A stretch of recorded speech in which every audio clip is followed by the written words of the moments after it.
I'm Dave McHugh for D3report.com, and this is my D3 report from the Gene Shirk Stadium on Albright College in Reading, Pennsylvania.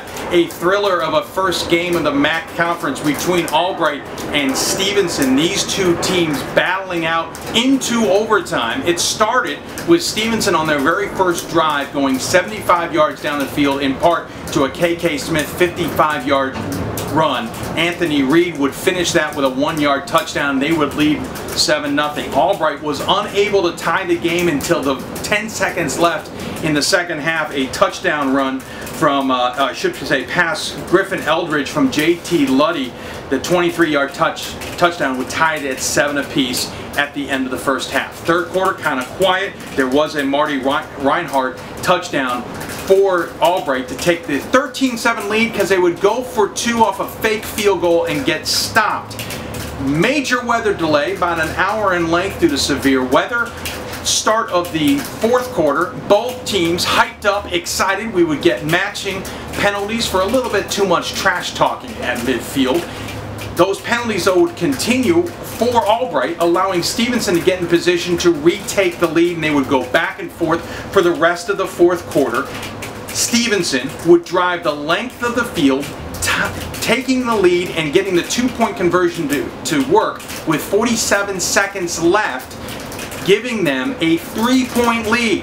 Albright would then go down the field as far as they could get, stall out the 30 with 3 seconds left. They would bring out Sobogalowski to kick a 47-yard field goal that would have been good enough from 50 plus. Hits it.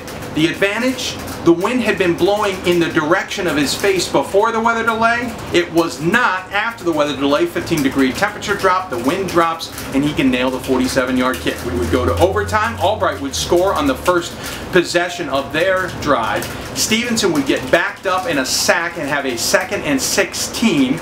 On 3rd and 16, they would actually get to the end zone with a pass to Anthony Smith, who would drop the pass of a sure touchdown, and they were unable to convert on 4th and 16. Stevenson would have 312 yards of total offense, 178 on the ground and 134 in the air, whereas Albright had 397 yards total, with 248 of them on the air and 149 on the ground. Stevenson was led by K.K. Smith, back-to-back 100-yard games. He had 111 today on 12 carries.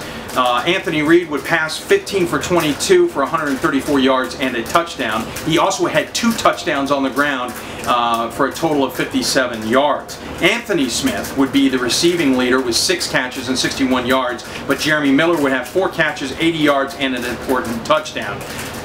On the other side, Albright, Ty Hughes leads the team yet again with another 100-yard effort, 103 to be exact. Those touchdowns would come from Groff and Reinhardt, 1 each.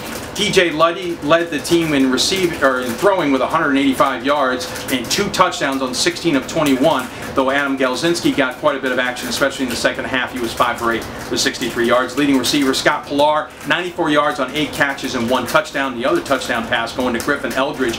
That was the one that tied it before the first half ended. He had 34 yards on 2 catches. Both these two teams now continue MAC play next week. Albright 2-0, Stevenson 0-2. I'm Dave McHugh for D3report.com, and I hope to see this D3 report on D3report.com.